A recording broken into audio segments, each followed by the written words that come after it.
Welcome to Exploring the Metaverse, where we explore the depths of virtual and augmented reality in the ever-expanding metaverse and how that applies to regular people. Today's guest, Mr. Doug Shapiro, VP of Research and Insights at Sustainable Office and Healthcare Furniture Manufacturer OFS, and the host of the Imagine a Place podcast.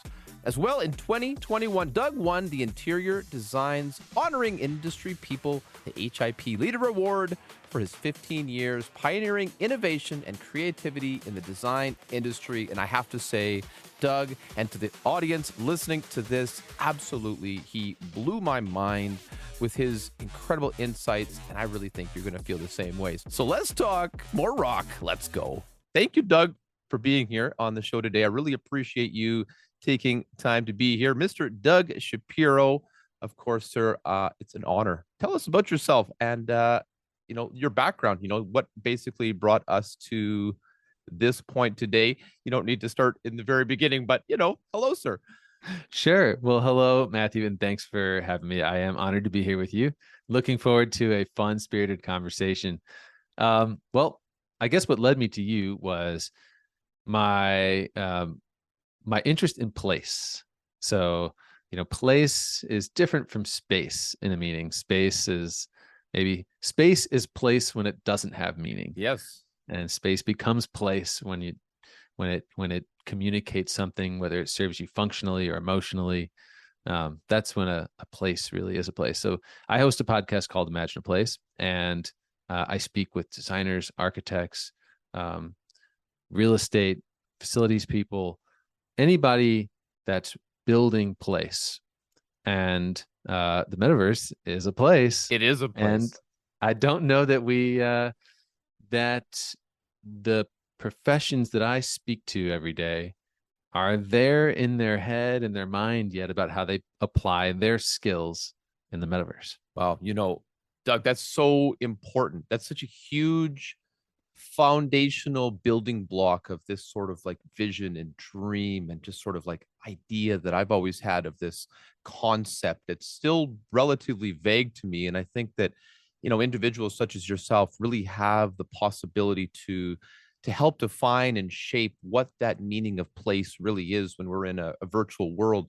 I have a background as a person liking to play video games, and I played World of Warcraft for 12 years. And in that game is a major identity in a place, and it's called Azeroth. That's the name of the place that we go in this virtual world. And to me, that seems perfectly rational and completely quote unquote normal, but when you speak about these real life examples, such as an office building or a hospital, family room to have a beautiful place for people to gather, I look at a virtual metaverse as a very similar concept, that it's a place for people to gather. Do you think this is an inevitable step forward into these virtual places?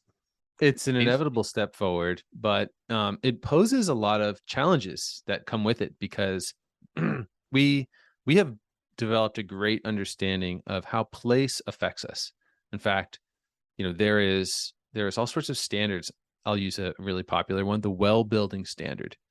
So that means if you've achieved the well building standard, you are now in a place that supports your physical health, your mental health, your emotional health, your nutrition. And there's all sorts of attributes to this place that win you that ability, like score you points and win you that ability to say that you're well certified. 8 glasses of water today. I mean, and, access to clean water, furniture and, spatial layouts that support movement. Oh, yeah. A sense of belonging, and whether you've brought that into this environment. And there's all sorts of criteria that measure that, air quality, things like that. Now, we know places affect us, and to build a place, you have to be, a certified architect or a certified designer. So the amount of schooling that an architect goes through to build a place is not, I mean, first of all, it's very intense. And even to be a designer, right, to lay out the interior of a place, you have to pass the NCIDQs, right? And that gives you a license to practice interior design at the highest level. And to do that, it goes way beyond like structural, where if you think it's all just about deciding where the walls go type of thing. I mean, how right, big is the floor space and which door goes where? it goes well beyond that into context. And because the professions have understood that we build places and those places build us right back.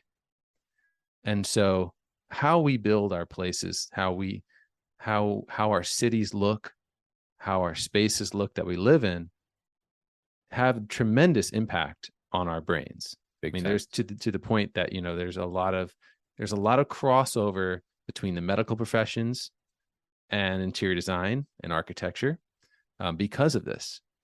So now, as we begin to build out a metaverse, are we going to approach it with the same sort of vigor? And, I mean, part of it is there are no constraints, but at the same time, how do we make it so not everybody can just build anything if the things we're building are not going to shape us in the ways that we hope? And doesn't that provide an open opportunity for each and every creator of these spaces to redefine what that really means and how that space affects the individuals who it's targeting? So, obviously there's so many different demographics and groups of individuals that are going to have different expectations, different definitions of that warmth and comfort and that feeling of place. And I look at the individuals who are currently designing a lot of the existing projects, and they're incredibly talented individuals with high level capacity for creativity and for building of new things. But yet, you bring up this incredibly important point that mindset and that approach to building these new places is incredibly important in how it'll be received and perceived by the general public and the end users. Absolutely. So I hope we see the metaverse through that same lens, that place is impacting us, and how we design place should be taken just as seriously as how we design it in the real world, right? Yeah. And then it leads into, I mean, if you think about how we design in the real world, okay, I'm going to select carpet, I'm going to select furniture. Well, someone designed that carpet. Someone designed that furniture. Now, when you buy that furniture or that carpet, the designers of those pieces receive a royalty. And that's how they're inspired to continue to design and build beautiful, great things. Well, now how does that work? I'm thinking, okay, we just start to design these spaces. Are we going to, how are we going To me, that ties directly, not to cut you off, but directly to the blockchain and directly to the Mm. way that the cryptographic environment currently exists, in that we can tie that particular texture or that particular pattern or that particular animation to the creator at all times, and they can be, rightly compensated for their work through a smart contract or other similar process.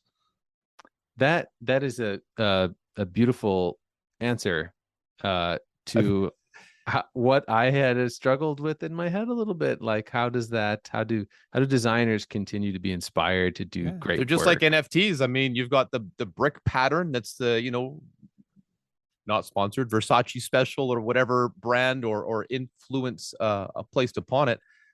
To me, that's a clear intersection that could be beneficial for both parties, can inspire greater and more talented and relevant designers to design these places. Like, you talk about Mr. Zuckerberg's current images and graphics that they've shared with the public, and I think of it and I'm like, I'd rather be in Azeroth.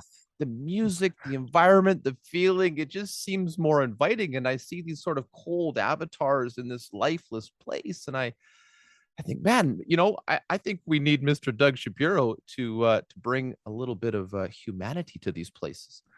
Oh yeah, what a great word. And it's kind of interesting to imagine out and think, okay, if we're able to, are we going to get to a point where we're doing things so well in the metaverse that we begin to design places in the physical world that represent some of what we've been able to achieve in the metaverse? Because in the beginning, it will sort of be the other way around, right? Yeah, We'll especially take the for best people who don't have that practices. experience. Yeah, yeah, exactly. We'll take the best practices we have right in front of us and we'll apply those to the metaverse until eventually we go the other way around. And someone creates this gold standard, right? This place that becomes almost more appealing than our existing world. And I know that's a really controversial take for a lot of people. And I don't propose replacing reality in any way, shape, or form, but literally, and no pun intended, augmenting our existing circumstances so that I envision this world where, my kids perhaps, or me or you are, maybe we're in an interview, or maybe we're in a meeting, and maybe we're attending a course, and, we're in a virtual school or a virtual boardroom. And I think it's so important to have that feeling of immersion. And I've talked to a Mm, few people who have these interesting angles to bring these realities together, but to come at it from the angle that you approach it, I think is sort of the linchpin. It's the central pin of the hub, because if we don't build it in a human-centered way from the beginning, it could really get stuck in that sort of video game, sort of non-important type of space. And it's important to me, but maybe not to the executives in the Fortune 500 companies. right, right. Yeah. And human centered is the key there. And even recently, I think we've begun to understand what human centered really means. It doesn't mean being better at what we do. Like there was a while where human centered was like, how can we boost human performance? But this is more about a sense of belonging, Yeah. and a sense of self. And there is certainly a heavy impact that place has on those things. Um, there was something you said about, um, when you were describing place that I was interested in. Oh, the more immersive environment, right? And you Big time. describe being in this sort of class setting. I love the accessibility that the metaverse offers us. Um, there is there is accessibility. I was thinking like to biophilia. Okay, so we know the impact. The impact that plant life has on us, right? It lowers our stress, Oh reduces our yeah, anxiety. it's like It happy. helps us be our most creative self.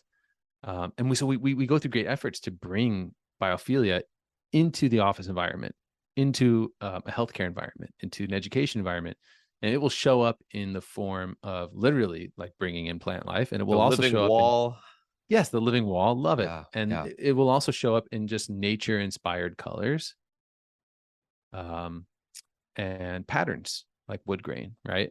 And now I'm thinking like, well, if you're in New York City, and you're in a small apartment, space is limited.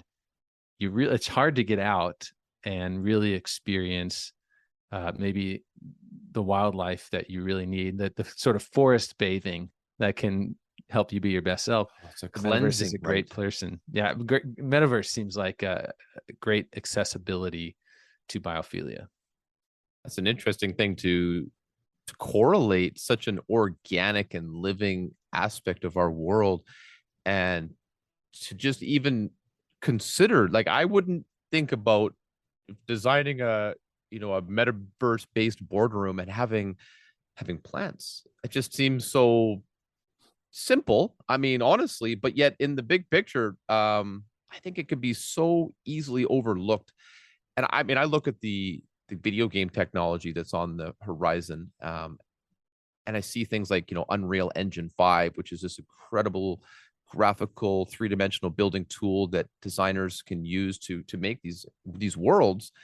And then I look at the existing metaverse offerings, and I'm thinking to myself, why are we not making incredible worlds like this yet? And yeah, I just feel like we're at the beginning, right? I feel like this is such an incredible opportunity to define the future of the next generation of this incredible movement of basically just the internet in a general sense, but to make it so important to regular people that we really can't say no. Yeah, yeah. It's a fun thing to imagine. And I am, I am in the business of place, right? So for me, I don't I don't look at metaverse as something that we're fighting against. When I say No. we, you Yeah. mean, the real estate community and the furniture manufacturers and all the people that are invested in our places. Um, it's different. It's doing some of the same things for us, but I think there's a place for all of those talents Yeah. Oh, in yeah. the I metaverse. think about, And the furniture company, as a layperson to that industry, I clearly have no connection or ties to that world, but it seems very simple to me that I have a prospective client anywhere in the world. And, this individual has probably got some buying power and they're just wanting to experience what it is that you offer more so than the typical two-dimensional images on the web page and maybe a Zoom call to have a chat about the products. But you might even just see them through that two-dimensional lens. But all we need to do is slip on a pair of goggles or get your Google Glass 17.0 installed, and you just hop into the showroom floor, and Doug can just tap on a couch or tap on a plant and change it, move it, shift it, scale it up and down, and completely work through that place with that individual and giving them. I can think of a world where they can have sensors, and experiences that they can smell the room, that we can get a feeling of the humidity level and the fabrics and the feel, the differences of that. And I look at this for every industry and how this can be an incredible sales tool to oh bring the yeah. bottom line up, right? And yes, and massive investment needs to come in. And I get that the foundation, the structure is rickety at best at this point. But I really do think that this is, the metaverse universities of the future are really not that far away. No, no. And it's funny. Visualization has been key. And I have been in the industry long enough to know I've had so many of those conversations where this is the early days of rendering, 15 years ago. And then the furniture is installed and it's like, whoa, I didn't know it was It, going to look it like wasn't what that. I Yeah. imagined. It's not what I visualized it would Yeah. feel or look like, right? And even as photorealistic as we're making our renderings, um, it's often not the way maybe you imagined when you're standing in the space and looking around. And to think that, wow, you can have this real vivid experience. And, to some degree, we're doing that, but not in the most mainstream, easily accessible way. Yeah, and I think that a human connection still needs to be made. That feeling. I think for most people, that's a generalization, of course, but I think it's very common, at least, that the concept of that value proposition really truly being there, not just a fanciful notion in my head. I don't think that's been expressed yet. I don't think that the accessibility has really reached enough of a critical mass and that enough people have experienced it to tell their neighbor and to encourage major companies to really bring the access price point down so that everyone, as many as possible, and these markets, these yet to be tapped markets where access to technology might be more limited. I think that the potential there is really quite unlimited, and for almost any type of industry to move their product. I see that there has to be a return on investment, not to just build a fancy computer system, right? Yeah, yeah, absolutely. Um, I think about, I think about that kind of mainstream accessibility, and I try to relate it to maybe like other things that we've gone through, because the metaverse as a concept that anyone might understand has not been around that long. Now, maybe No. you were way ahead of the curve. Okay. But for me, this is a 3-year-old notion, you know, uh, and you're thinking like maybe it's a decade, right? 10, at least 10. Yeah. But, Like the but, holodeck in Star Trek. I mean, well, I mean, yeah. it wasn't entering my conversations No, once a month, 3 years ago. It was, it was way out there, right? that's true. Um, but I think about the beginning of internet, right? Oh, And yeah. when that was coming into our homes, I could in that moment, and that wasn't even, I mean, it was a while ago, but I mean, in reality, that was just, halfway through my Yeah, lifespan, 20 years ago. Yeah. And I'm thinking, I could not have even imagined what it would be like and what it would do for us just 10 years into it. No, And no, I so I'm no. kind of feel like I'm that way right now, thinking 10 years from now, I don't know what to imagine That's because I why I know, made this podcast, yes, because I whatever I feel that. imagine, it won't Yeah. be good and it won't be enough. No, It won't be no. as incredible. I feel like we always like to look at the future as an extension of the present, and it's not. The future is on a different plane. There's like a bridge to get there that I see, but I don't. Yeah, I don't think that the average end user really can conceptualize, even in a little way, how things will, I believe, inevitably change. And about that beginning of the internet, I feel like that's exactly the thing. This is a real parallel experience in that talking about it is almost taboo in some people's worlds. They look at it as just kind of a fad, a passing trend. I mean, yeah, some kids will play some games on their little headsets, but this isn't a serious business. This isn't a serious opportunity for my incredible company. And I really think it is, sir or ma'am. I really do believe that this is it's got so much momentum already. And even though you might not have heard of it, proverbial listener who listening for the first time, thank you for listening.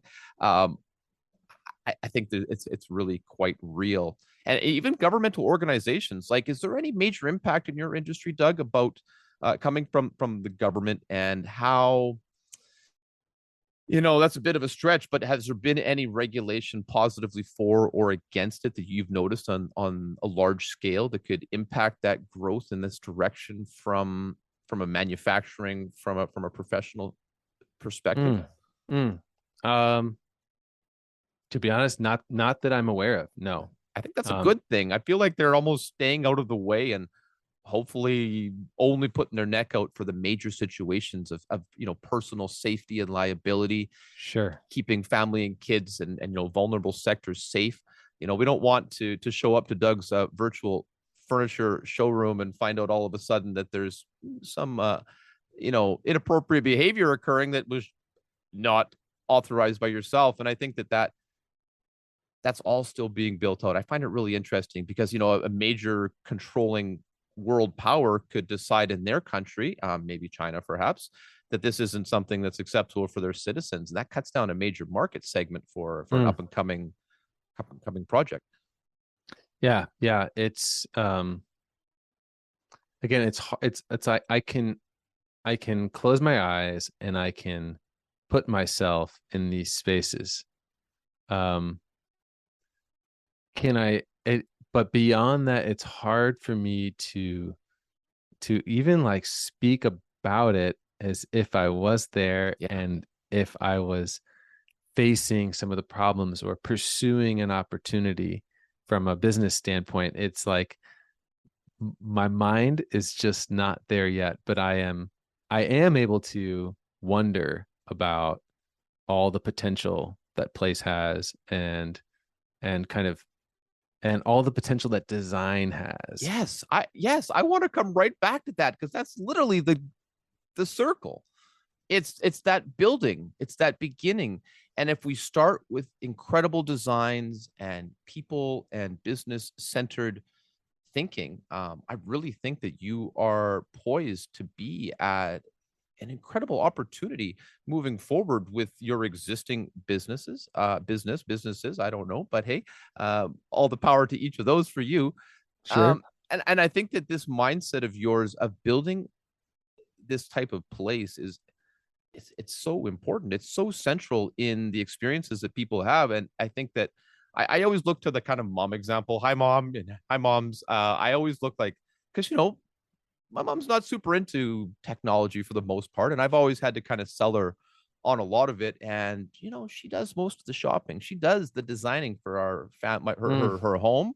She's helped my dad designing in his hotel business, all sorts of spaces and textures and, art and all sorts of those details. And if I bring her for the first time to a virtual metaverse type space, I want her to feel something, right? I Yeah, want that, because right? yeah, all those decisions she made, they built us. They built Yes. you. They impacted you in ways you'd have no idea. And it is kind of interesting. And I do feel like there's a change in things. So yes, people build buildings build us right back. But I do think that technology changes people. Yeah. And then people design buildings, and buildings build us back. And as technology changes, it shows up in the buildings. So it's not just a one-way street. I mean, as the metaverse and virtual reality kind of enter our lives, it will show up in the physical places that we make. It will show up in ways that maybe we don't know yet or are not expecting. Actually, there was an interesting analogy of this that I heard, which was so the written word, massive technology when that came out, when we were able to actually print on paper. Yeah. Okay. Well, prior to that, churches were like stages where you could enact a play, and it was like you could tell a story on that stage. But then when the Bible was created, and there's when it was written and distributed, all of a sudden the building, the architecture of the church actually had changed. Yes. Right, and really centered around the written word. And well, that totally changed this. And now I think even going beyond that, the way those institutions are built because of the technology that's changing us is changed again. It's happening. Yeah. And it will just keep happening. And it goes for not just, churches, but every sort of building and place. They just have such a long-standing history in humanity. It's had a huge impact on basically every culture that exists. Yes. So there is this kind of, technology comes and changes us tremendously. And it comes in these massive waves. And then we in turn change our buildings. Yeah. And then they keep building us back. And that's the part that's actually kind of interesting too, is it could go the other way here. Absolutely. This is a lot speculation based on current events, right? But you never really truly know. And that is, I find so interesting. That's the part that brings me back for more, is I want to see the end of the story. And I want to know, what happens to the main characters. Where are we going to be? What's Mr. Zuck going to do? I mean, what are these opportunities? And I remember talking about these things like this in, 1995, 1997, 1999. And I was in high school, disclaimer, and people were like looking at me like, Matt, you're crazy, bro. Like, what are you talking about? Like, this is stupid. Like, they were mean to me. That's the least of it. And I just was steadfast in this vision and this belief that the internet will change the world, and there's no greater force of information sharing. And this is incredible. And to me, it's just been as clear as day that this is kind of the same moment as when I held the Microsoft Encarta CD-ROM in my hand for the first time. Oh, man. And I realized that this replaced the 28 books or 30 books that we had on this gigantic bookshelf that weighed 100 pounds. I was like, yeah. And there's still room on the CD for more? They didn't even fill it? That's only 650 megabytes. What? That's so and I look funny. at the metaverse and putting on a pair of virtual reality glasses like, How is this not going to happen? How could a post-pandemic world where isolation of humans is so prevalent, how could this not be amping up and being the next normal place for a kid to go for a job interview, where any of these type of circumstances? Where do I go and buy my new furniture for my office? I'll just pop over to Doug's place, and it's I love it. I mean, if you have this notion, if you had these thoughts about the internet, right, in the mid to late 90s, that's first of all just fascinating, especially as a high schooler. Wow, hats off. People thought I was crazy. I absolutely love it. And I wonder what's next. I mean, are you looking beyond the metaverse? Well, yeah, I mean, I think this is the connection point that would allow us to, we could easily have people on their base in Mars sitting at a table in a room that's identical to a room on Earth. And you could literally sitting beside your mom and having a nice afternoon chat, and you'd feel like you're home, because Doug has designed this incredible space that we enter and we share. And no matter where I am in the universe, we can have a shared experience that feels as close to real as we can get without actually being there. I prefer to be there. I love to go and hug my mom. I want to be there. I want to go for supper. I want to feel that human emotion. You want to smell that smell. Yes. And you walk in the door. Sounds. Yes. The supper, the little squeak of the door, the family pet, the kids. That's all more important to me. I don't ever lose that. But sometimes you can't have that. Sometimes that's not possible. And that hurts.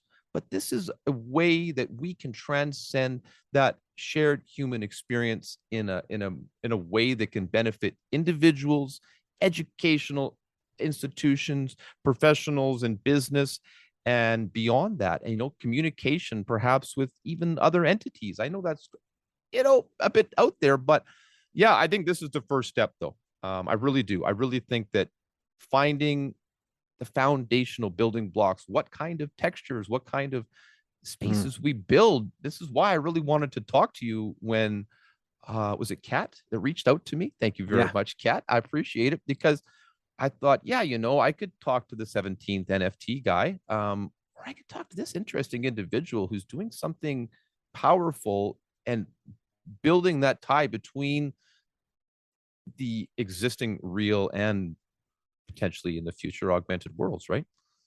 Well, I appreciate you, Matthew, for giving me that kind of credit, first of all. But I do believe in the power of design and our profession, and I've seen how it can change people.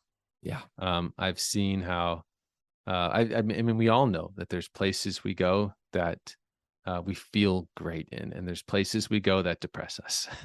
Yeah, that's right. It. I mean, just at that fundamental level. And then, the amount of data that we're gathering as an industry on the impact of place on people is tremendous. And so those people that don't want to go to their place of work is a massive trend right now. And if we could make that a little more appealing, and the bosses can still get everything they need, and the workers can still have that, okay, I'm still in my place, but you're still actually at work, but you're just there in a virtual way. I think that's a great possible compromise in, when the infrastructure exists, where, okay, fine, you work at Facebook and you don't actually need to be there in the office, but you're going to be there in the office, but you can stay in your pajamas. Yeah. I mean, the return to work is a whole nother thing, but yeah, it has, place has such a big part in that. I mean, it has simply underserved us as a community of workers, and we've prioritized a lot of the wrong things in many of the office buildings we went back to, or would have to go back to. If they've been designed a little nicer from the ground up, maybe you'd be more happy to return. Absolutely, a more human-centered and there's a neurodiversity component to this too, where there's a tremendous pressure on physical place to provide choice, because if I asked you to describe the normal person, you couldn't even do it. It's impossible. There's no such thing as a normal person. Yeah. So you've got this, we'll just use sensitivity, that spectrum, but there's so many more. You've got people who are hyposensitive, and they do their best work. They're feeling alive when there's a lot of movement and activity, right? Because they need that to keep their brains working and keep going. And then you've got people who are hypersensitive and they need areas of seclusion and the reality is in a workforce, you're going to have some of each of those. You're going to have people down the middle, and you need to build spaces that accommodate all these different personality types. I mean, if you want to talk about an opportunity for the metaverse, what an incredible idea. Yeah. So that's it. I mean, we got to get rid of the smudge of gray goo that we've seen in office buildings, the homogeneous spaces, and have spaces that carry the same sort of diversity of the people that go in them. And that sort of human-centered thinking applied to the metaverse is kind of, it's fun to imagine. We could each be in the same meeting, but each sitting in a theoretically different space, all sitting at the same table. You might want your place to feel like you're in a poolside bar in a tropical paradise, while I'd like mine to be in a mountain wilderness setting. I might have a fireplace burning to the left of me, and you have a pool bar to the right of you, but yet we're both invested in this moment, in this place, in our own way that makes us feel the best versions of ourselves that we can feel. Yeah, that's pretty fun to imagine. And just the variety that you'll bring into your day. And as long as, it's not an escape, but it's it's because it's the right thing to do at the time. That's when it's going to get really powerful. Super excited to imagine this with you. And Matthew, this is just so fun. Like I appreciate it, Doug. Yeah, thank you very much for being here. Yeah, your curiosity and leadership in this subject, I'm thankful to have had this conversation. It's my pleasure. Do you have any other news or upcoming events or things that you'd like to share with my listeners today in case they're interested in keeping track, following up, and seeing where you're going to go and be next? Sure. Well, I'm inside of Imagine a Place. I host a podcast network, and so in Imagine a Place Productions, we have a podcast that explores sustainability called Break Some Dishes. We've got a podcast that explores skill sets, and it's called The Skill Set. And then we've got one that explores resilience called the Resilience Lab. Awesome. And so all of those come together to kind of create and they all in some way eventually tie back to place, right? And design. But then we also, on our website, ofs.com, we have a section of the site called U+, and that's where we actually store a lot of the insights around place's impact on people. And that's a great resource for someone to go to who's interested in exploring the subject of place. You've made me interested, Doug. I didn't realize how much I needed this in my life until you've helped bring it to mine. So I hope others could really feel and pick up on that as well. Thank you so much for your time, sir. It's an absolute pleasure. Yes, you bet. My pleasure as well. Thanks, Matthew. Thank you so much for joining us today for this, what I found to be awesome episode, and I hope you feel the same way. Don't forget to check out the Facebook page, Exploring the Metaverse as well. I have a YouTube channel where we're building out the library there, so you can check it out on all sorts of platforms. Contact me directly with guest inquiries or other questions, comments, or concerns at ExploringTheMetaverseTogether@gmail.com. That's ExploringTheMetaverseTogether@gmail.com. Thank you so much for listening, and have a great day.